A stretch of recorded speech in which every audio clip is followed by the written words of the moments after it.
Hey everyone, I'm Nick, I'm Hunter. and welcome to NYC Actors Talk Film.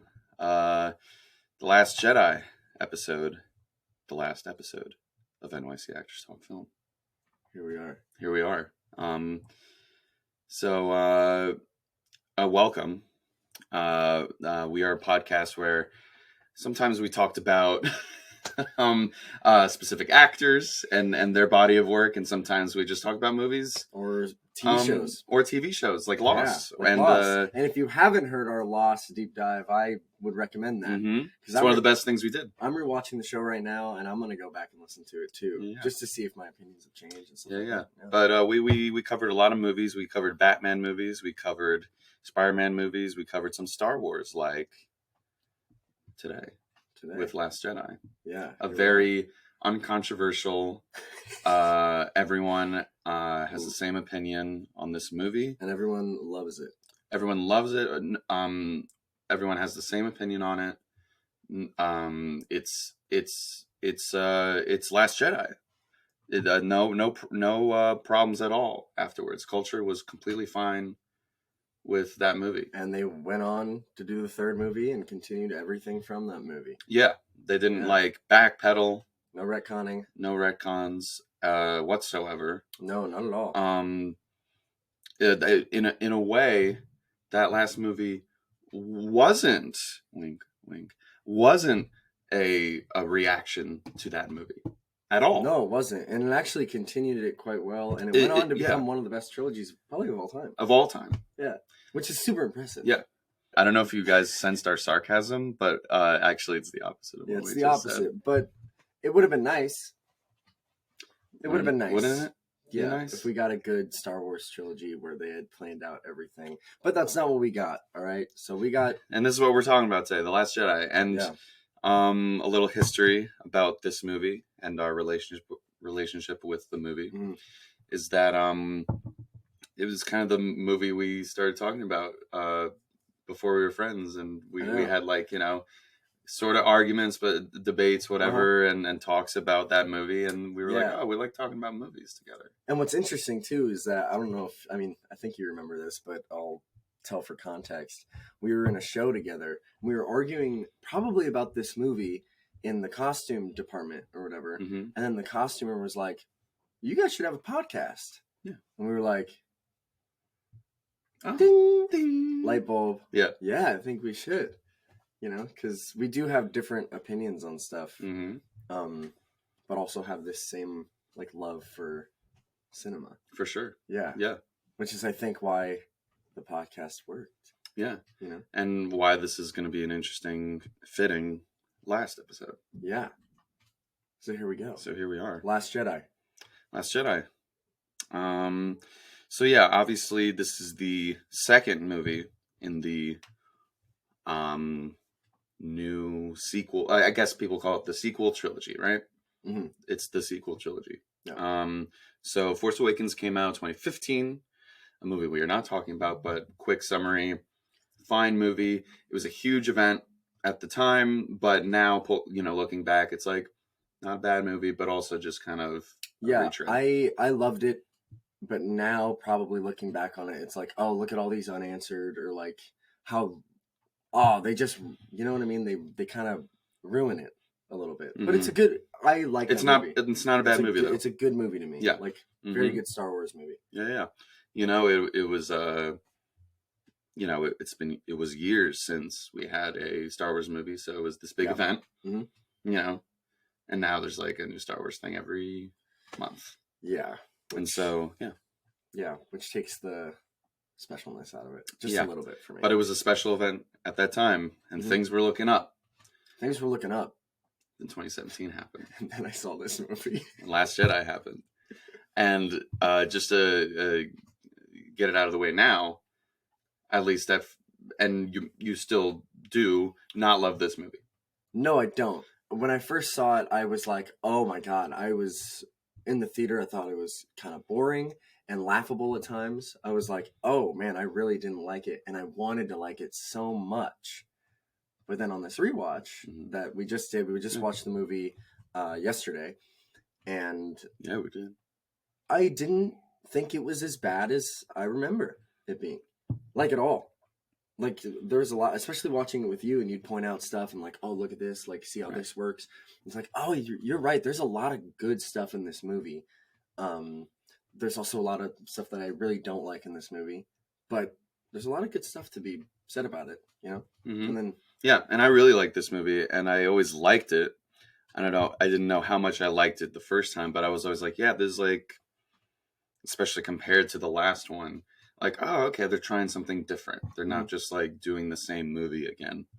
And that was a good, greatest hits. The Force Awakens. That was the Star Wars, the greatest hits, right? Mm. And it worked for what it was doing. Was the beginning of a new trilogy. But now it's like, okay, now we gotta like put our own stamp on Star Wars, right? Mm. The prequels did that. The original trilogy did that. Like, okay, this is what we're doing. Yeah. And some people didn't like it at all to this day, and still cry about it.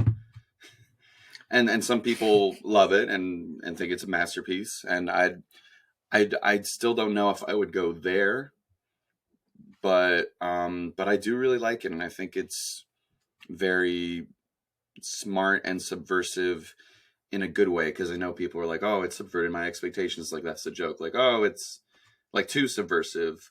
Yeah.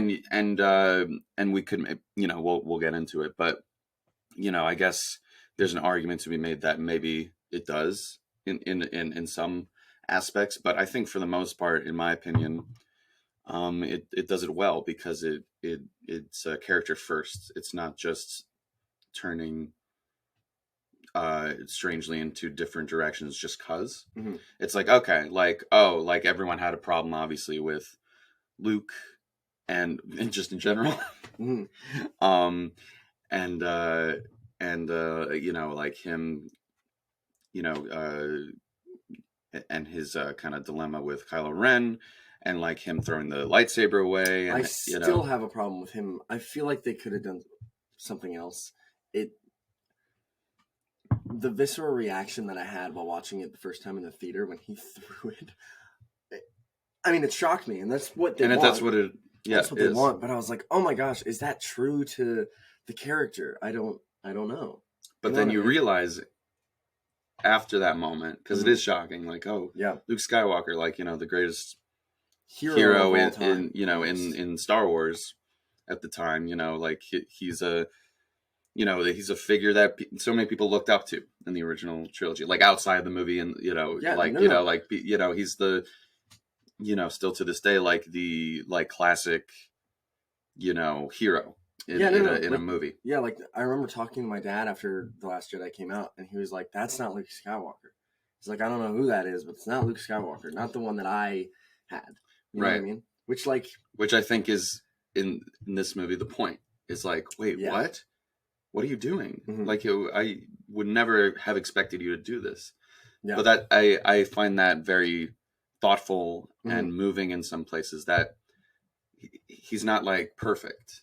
Yeah, like he's not just like, okay, I'll join you, Rey, because everyone was expecting like, oh, I'll join you, Rey. That's it, and I'll fight the First Order. It'll be badass, and that's it. That's the movie. Yeah. But instead, they went with a maybe a little messier, but still, I think, worth it story with him. Mm-hmm. When, and the story being that he is kind of so traumatized with what he did in the past that he refuses to take any side or do anything in general, like to just stay out of it. And be a hermit, Yeah, kind of like Yoda. What I was expecting is that he would have been like a hermit, kind of like Yoda, and then I guess, but you can't just do what they did in Empire or whatever, where he gets trained and stuff like that. Like, but I guess that's what I was expecting. That's what people are expecting. And I would have loved to see like Luke take on that role, and like he does a little bit, but it's like he does. The thing is, he's just like. What's the word? Like at first he's just very abrasive to it. Like, I don't want to do this, but eventually like he eases into it. Yeah, but like in a realistic way. And this is going to sound so like stupid, but like, oh, there's no cool like Jedi shit when he's training her. It's like, oh, that's what I really like the lore of Star Wars. And so Maybe, and I think this time around, I saw what they were trying to do with like the Jedi text, because yeah, Yoda knows that they're not in there and that like she has them or whatever. Right. But like when I thought they burned the Jedi text, I was like, that's the shit that I like, though. You know what I mean? I find that stuff really interesting. You know what I mean? I think at the end of the day, even though it's like, oh, look, it has become this, it's also circled around to, because, it's an arc.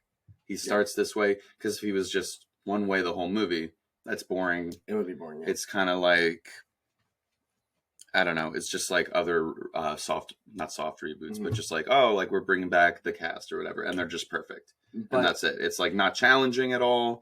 It's not interesting at all. They're just back, and then they just like are like, okay, bye, and that's it, right? Yeah, no. And instead, it's an arc. Instead, he has to relearn how to be the legend, quote unquote, Luke Skywalker again in this, I think, very moving, thoughtful way. Which is interesting. Like this time around, I thought that was interesting, especially when Yoda like puts the thing up in flames. Their conversation, very good. Is really good. I really liked that a lot. Yeah, like so interesting. Because Luke was always flawed and fallible, and always had to work on his emotions. But also in Return of the Jedi, I had, learned that, okay, but I still want to save my father. Like, yes, I have some weaknesses when it comes to like trying to save my friends too much to a degree, like in Empire, when he didn't have to fight Vader, but he did because he wanted to save his friends so much that he failed. Yeah. And then in Return of the Jedi, he's still in a more refined, mature way, still takes the empathetic side and doesn't hurt his father. He saves his father. Yeah, no, very true. And in this one, he saves Leia and which I have a problem. And everyone, and we'll get to the end of what I actually have an issue with, because I don't have an issue with how they do it anymore. The blue milk is like, I don't know. Green milk. Green. Oh, okay. It's green. We'll get it right. Blue milk was a New Hope, okay? And green milk, green the nipple milk is green, okay? The nipple milk is green. I'm sorry, I got the color of the milk wrong. Yeah, people will freak out if you get the milk wrong. Oh my god, they will. Jesus Christ.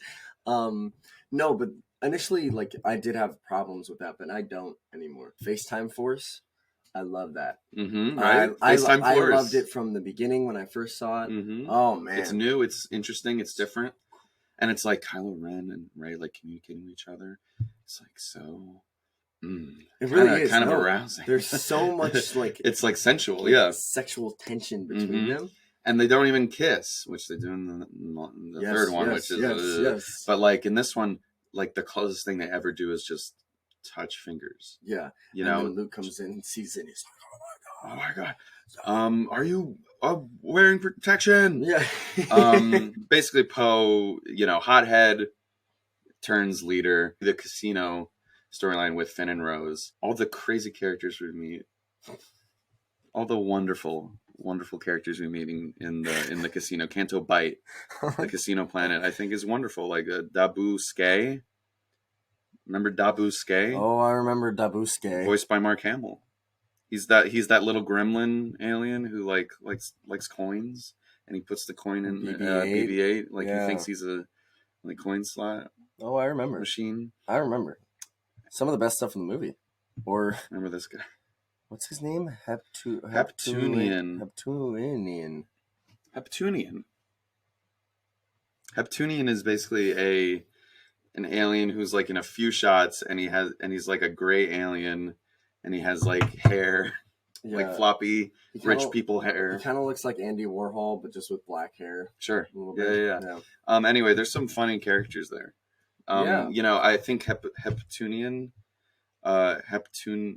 Heptunian. Yeah. Is a funnier character than we've ever had. He's the Jar Jar of. He's the key to all this. He's the key. Imagine to God. He's a funnier character than we've ever had. Back. But I like that part, even though not perfect. I think I like that part because of what it's trying to say. It's more nuanced than has ever been said before about Star Wars in a modern lens. Mm-hmm. Kind of like, like you could say the First Order is maybe like, how in the original trilogy it's like Nazis, like kind of World War II, a little bit of Vietnam, but mostly World War II. It's a World War II kind of parallel to the real world. And prequels, it's kind of like maybe the Iraq War kind of. And then like with this one, it's like maybe just like our times now with like neo-Nazis, like First Order being like, oh, we want to live up to the old order or whatever, right? We want to be the next Vader or the next Hitler or whatever, but and with that casino place and with the casino thing, like wow, we find out like they fund the bad guys and they fund the good guys. And with that character being like good guys, bad guys, made up words, right? Like they blow you up today, you blow them up tomorrow. And to rich people who are just all they care about is profit over anything else. Yeah, and they're profiting off of the war. And that's a real life thing in our modern world, which is interesting and something I didn't know a Star Wars movie could say. Yeah, so when I first saw it in the theater, oh my God, was I bored out of my fucking mind. I was like, why are they going back here to Rose and Finn? Like, it just felt like they were trying to take Finn out of the story for some reason, you know what I mean? And I know it circles back and stuff like that, and Star Wars does that. They have characters in different places and they'll go back and forth, but it just felt like so boring when I saw it the first time. And I'm like, why am I here and not on like the island with Rey and Luke and they're teaching me cool Jedi stuff? You know what I mean? Right. You were like, why are we going away from all that? Yeah, for like so long. Like it's a good chunk of the movie. Saying that, this time when I watched it, it wasn't as boring.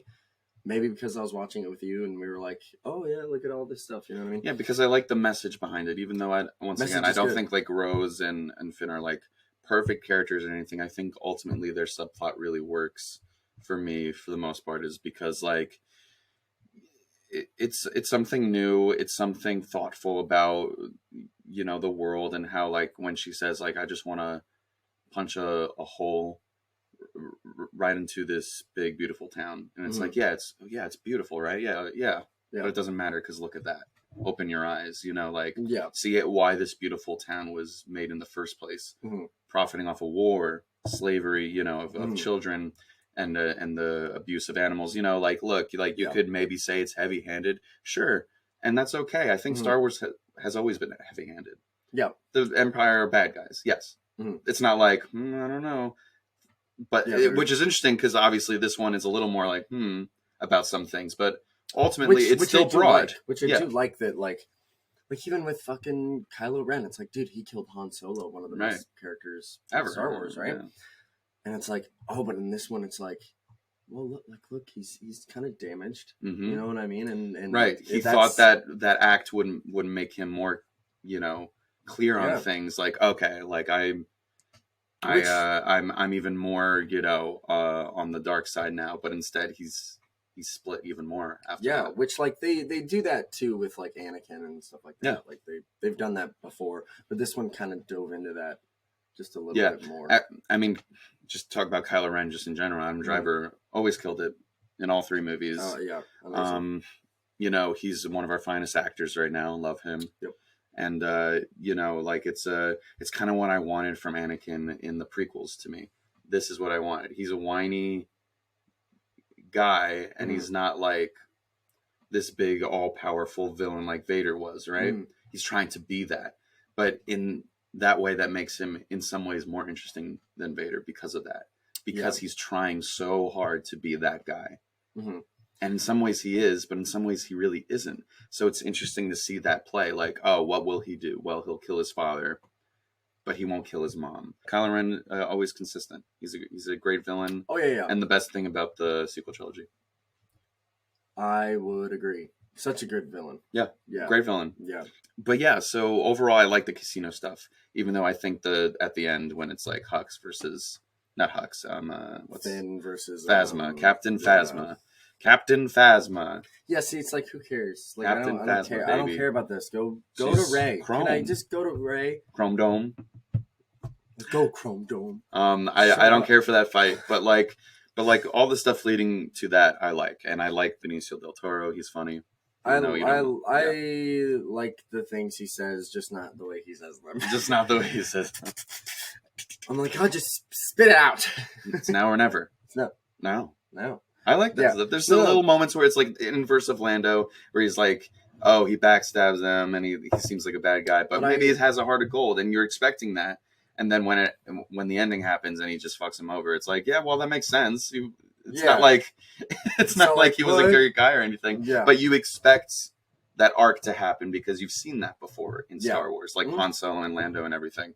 So like when it doesn't happen, it's just interesting. It's a new, and once again, just like the whole movie, like they're trying new stuff. Saying that, it's interesting that I like my first watch, right? I was like, oh my God, why am I here? So that I think there is something to be said about that. Right. Where it's like, yeah, why am I here? Why can't I focus on Rey and Luke, and you know what I mean? Mm-hmm. It's like, because that's the best stuff in the movie, you know? Mm-hmm. Yeah, so but on the rewatch, it's not that bad. I still would say that it's not like my favorite stuff, and I say that it lasts a little too long, you know? But it has nothing to do, like, Finn and Rose, they have good chemistry, you know what I mean? It has nothing to do with them. Yeah, no, they're great. Like, they have good chemistry. It's just what I would have liked the movie to focus on more. You know what I mean? And it does do that. It does. You just have to kind of separate the other movies and just watch The Last Jedi for what it was trying to do. Because if you try to put the other movies in, it doesn't really work anymore. Because because she's no one thing. Well, no, in the last one they retconned and backpedaled like, actually she's related to like they have a wheel of characters, and they're just like damn it, Palpatine, fuck, do it. But like, you know, and it became so disappointing. But I think if this was somehow the last Star Wars movie, I know you won't agree with this, but if this was somehow the last Star Wars movie, I would have loved it because, and to wrap things up a little, what I love about Luke Skywalker's arc is to let go. And when you let go, you become one with the Force and you fade away. I find that stuff beautiful because, like, you know, you could take the Force as like a religious thing or not, but regardless, it's all about like being one with oneself. Yep. And then letting go, doing what's right for other people, and that's peace. And Luke finds peace. He sees the twin sons. He remembers what he was, and he became that again. And let's go. Yeah, I'm thinking about, well, that stuff didn't matter in the whole big scheme of things. Yes. So I feel like it might be hard to matter to me. You know what I mean? Because like, well, that's not what, you know. It really is unfortunate. It sucks because. So this is what I do now. I just watch The Last Jedi. I don't watch the other ones. I just pretend, okay, we're meeting Rey for the first time, and she's going to the island to meet Luke. You know, look, is it like? But like people do that all the time, headcanon and everything. Yeah. You know, so that's just what I do with the sequel trilogy. It's one movie. Yeah. And look, does it resolve everything? No, but you can just kind of assume, all right, Kylo Ren's fucked. He doesn't get redeemed in a really unearned way and then dies immediately after kissing Rey. That stuff doesn't happen in my Star Wars. You know what I mean? But instead, it just makes no damn sense. As Benoit Blanc would say. Say it. It makes no damn sense. Wise words about the sequel trilogy. But that's why, like, Last Jedi is the last Star Wars movie to me. Funny. Just to me, it's like, you know what? Even though once again everything's not fully resolved, like, okay, like they'll make it somehow. The characters and Broom Boy, you know, the next generation starts, and it starts all over again, just like with Luke, with a boy looking out into the world, wanting something more. What is that kid going to do about it? And it starts all over again. I find that beautiful. What's your rating for it? Like an 8. I like it a lot. it's not perfect, and I've talked about the stuff that I think, yeah, it's still a flawed movie, but it's the most bold and the most consistent movie of the whole trilogy. It's trying to say something, and does it say everything perfectly? No, but I think like, hey, it's something instead of just greatest hits or backpedaling. So Last Jedi, good movie. I like it, and you liked it a little bit better than you did the past couple of times. The first time I saw it, like out of 10, I probably would have given it like a 3. Right, yeah. But now I'd probably give it like a 6 or 6.5. Yeah. You know? Like, that makes sense. There's good shit there, man. Yeah, there's really good stuff. Yeah. But I think like now we both agree at least a little more that like it has its moments, and for better or for worse, and stuff that works, I think put a stamp on what the sequel trilogy is. Yeah, no, I mean I can't disagree with you, because it does try to do something new. And that's awesome. All right, so I think that's our Last Jedi talk. Yeah. And the last episode.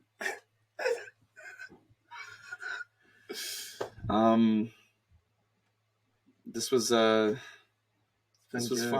I know. This was good. I know. Well, we're still friends. I know. I know. I know. It's not our last episode because we fucking hate each other. It's just, I mean, like beyond, like, you know, you just don't want to like talk movies like that all the time anymore. Yeah, just for right now, I think because I'm transitioning into like making my own films. You're making your own films. Yeah, I loved doing But it was great. Oh yeah, dude. It was so much fun, especially during the pandemic. It was like the best time. Oh dude, yeah, it gave us something to exactly. do. I really do think that this was a great experience and great podcast. You know what I mean? And like we watched so many movies that I wouldn't have like even though, you know, say what you want to say about it, but The World According to Garp, I never would have seen that movie. Yeah. You know what I mean? If we hadn't done this podcast, you know? You're welcome. So it's like, yeah, you're welcome. Yeah, thanks. But yeah, no, we talked about Robin Williams movies. We talked about some John Candy stuff. You know, and you watched Lost for the first time? I watched Lost for the first time.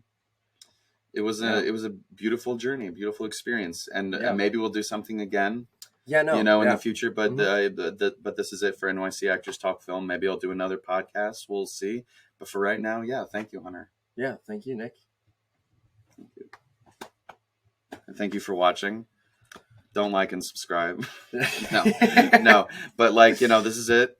But thank you for those of you who. And there have been. We're not the biggest podcast in the world or anything. Oh no, we're the biggest. But like it was really cool to see like some reactions and some, you know, thoughts about our episodes for the people who've listened and watched and whatnot. So thank you. Yeah, and thank you to all the guests that came on the show. All the guests. Yeah, you guys. I wish I had a list, but like there's so many of our actor friends that I know were so down to do it, and that was so cool. Yeah, and like would come back and do more episodes. Exactly, and do multiple episodes. Yeah. So what a great time. Thank you guys again for listening and watching, and thanks again, Hunter. Love you, buddy. Love you, man.